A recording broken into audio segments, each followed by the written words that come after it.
Hey, so I just got back from seeing A Quiet Place Part 2, and it was good.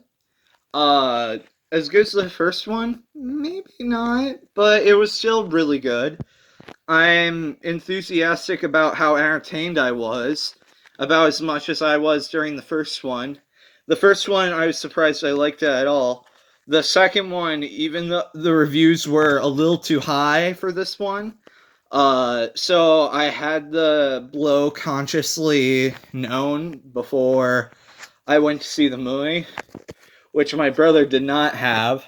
So he wound up being mixed on the film and just being a bit disappointed. I also went with one other person who really liked the film. I also really liked the film, just to clarify. I'm gonna start spoiler free, and I'll warn you before I go into spoilers whenever I go into the spoiler section.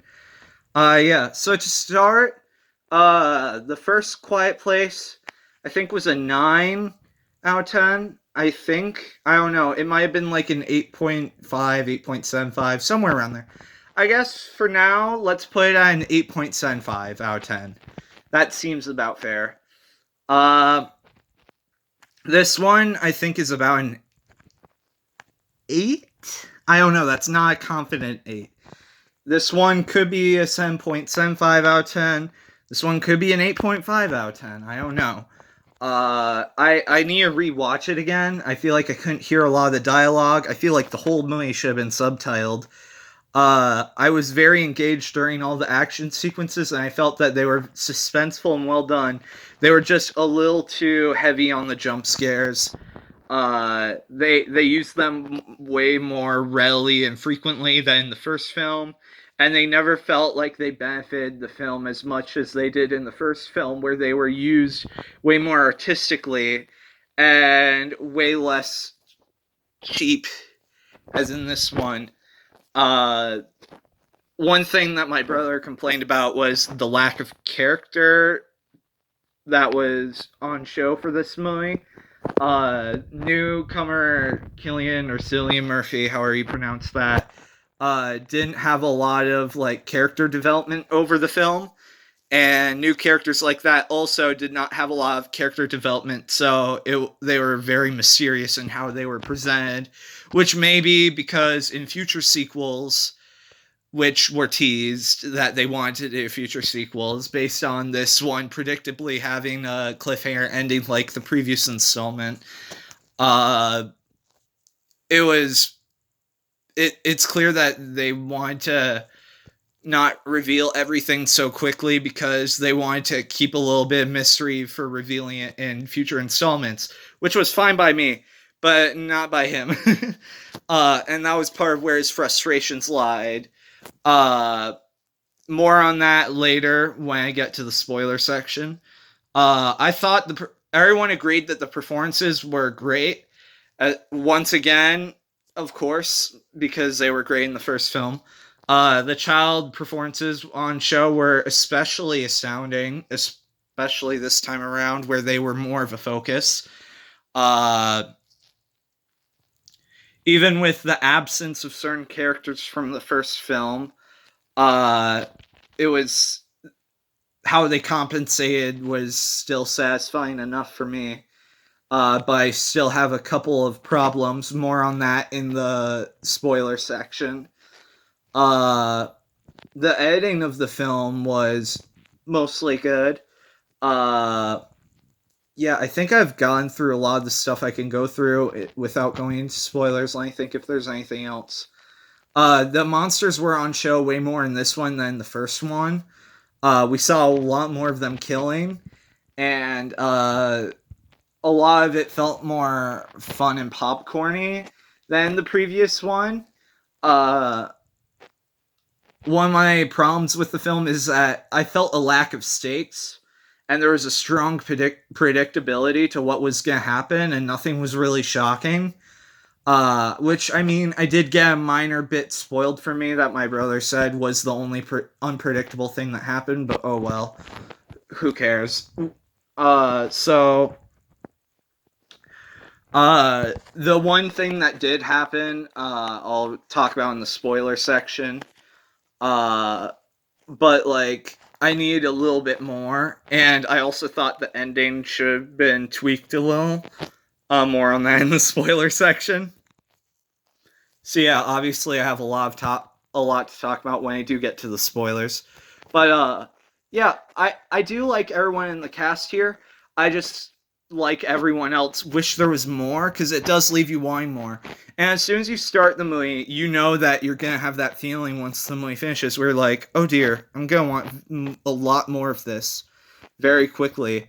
And while I'm tempted to list that as a detriment, whenever you leave someone wanting more, that should be listed as a good thing because it means you did something right. If you left someone going, that was stupid, I wish we had less of it, and I never want to see anything like this again, then that shows you that what you saw was probably bad or it did something wrong. So that's why I'm not angry because I do want to see more from this franchise. I am excited to see a part 3 and what else, even though I like him, am angry about franchising and like the money grubbing system of clogs that does, and like wish that we could get more standalone installments instead of franchising everything. Um, yeah, because I understand the position that did this really need to be a franchise or could it just have been a one-off film? But I feel like there's enough here that I like what they did with it enough to be willing to venture down the franchise route and get more out of it than I would have if it was just a one-off. Like there's heart to this installment that was in the first installment. The pacing of the action I liked a lot better in this one. In the first one, it was just the little tidbit in the beginning and then the ending, which granted the ending is half the film, but still. And then this one, they spaced out the action a lot more in between the characters talking, developing the characters and the story. So it felt like every other scene was either a gripping action sequence and the let's let you come off of that and kind of like get into the story more. And then another gripping action sequence, and then so on and so forth. But yeah, I feel like now I have to go into spoilers. So if you've not seen A Quiet Place Part 2 or Part II, this is where I go into spoilers. So first thing was, am I the only one that thought this gave off major The Walking Dead vibes? Telltale mostly. And also the Last of Us vibes with that whole dynamic between Cillian Murphy, and what's the actress's name that plays the daughter that needs the hearing aid? I had it a minute ago, and I already forgot it. I don't remember.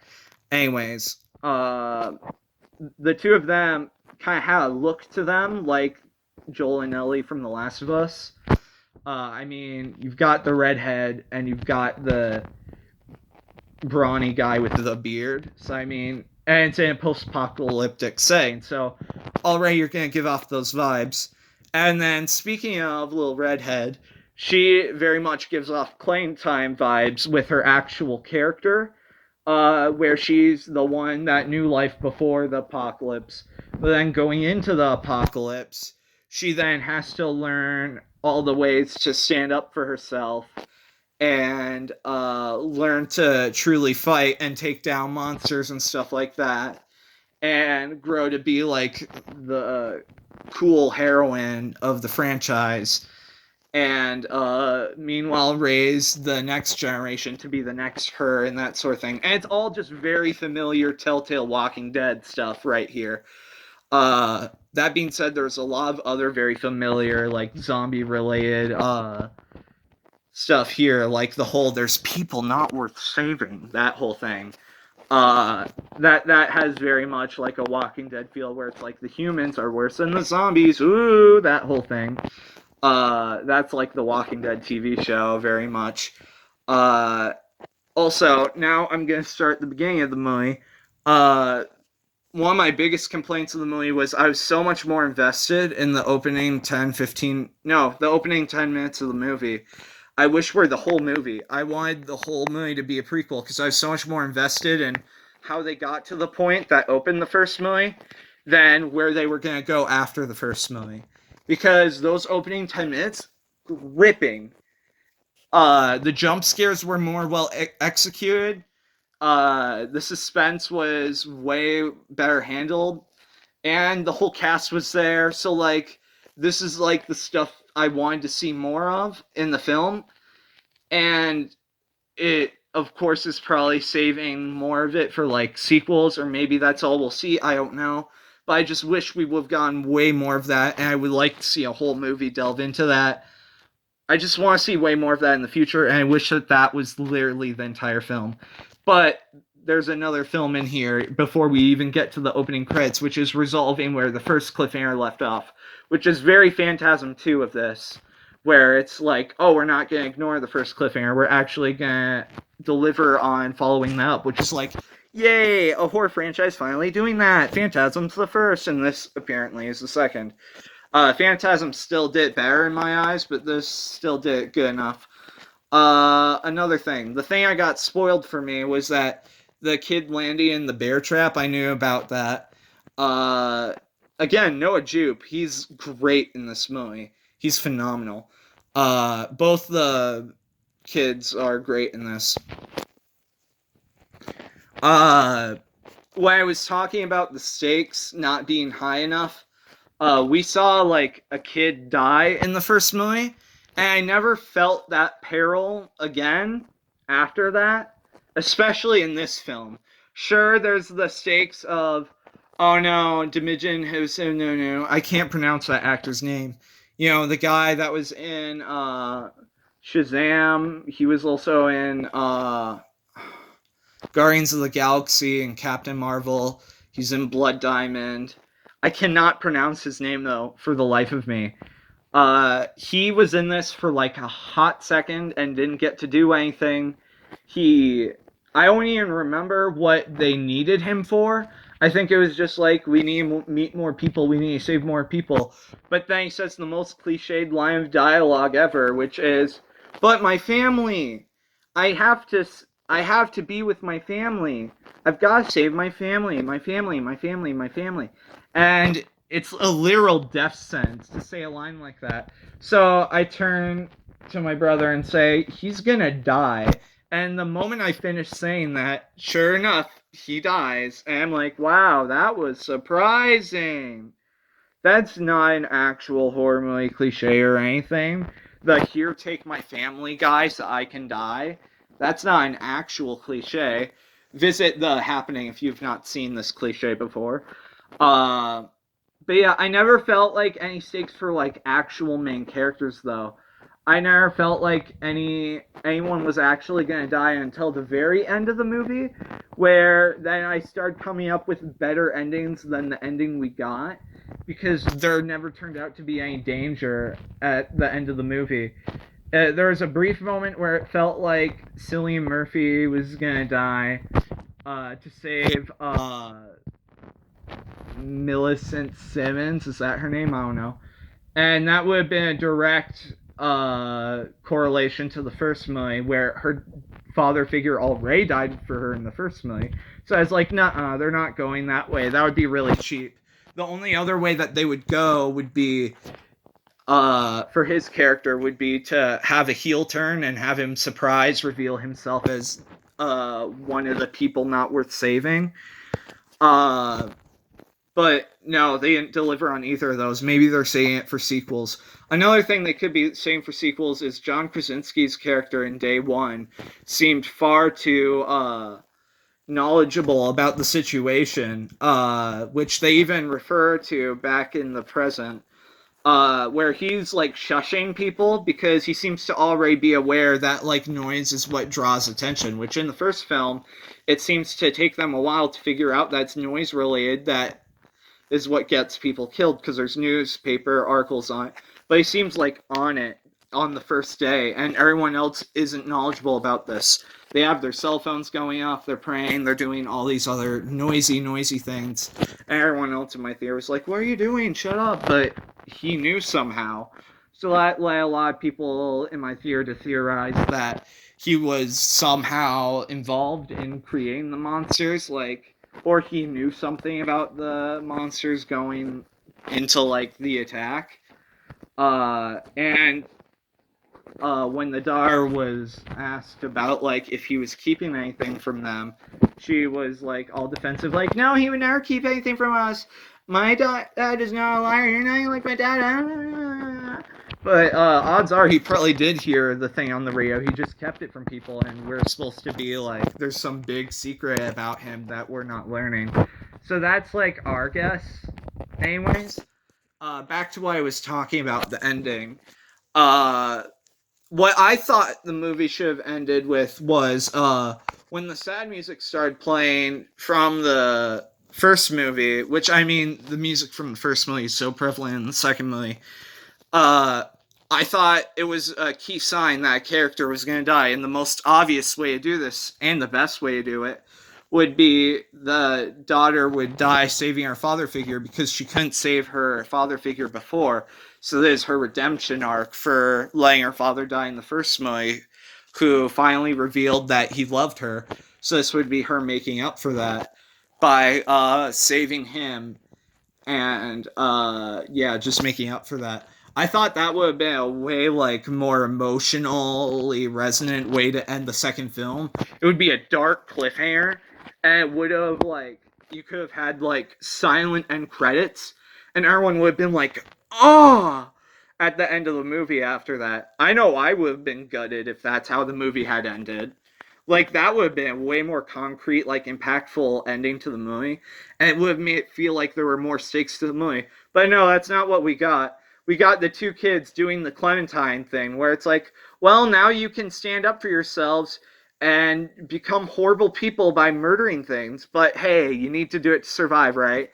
And the mom has her little, "Oh, my babies, they're turning into little murderous monsters. I'm so proud of them. I'm not at all having a what have I done moment. What have I created? I can't wait for my actual baby to have this moment itself." And, which I get that's like a necessary thing. But it turns it into like a way more heartwarming moment of like these children shooting and bashing in these monsters where you're supposed to, with like heartwarming, like sappy music, and just kind of creates an odd final moment.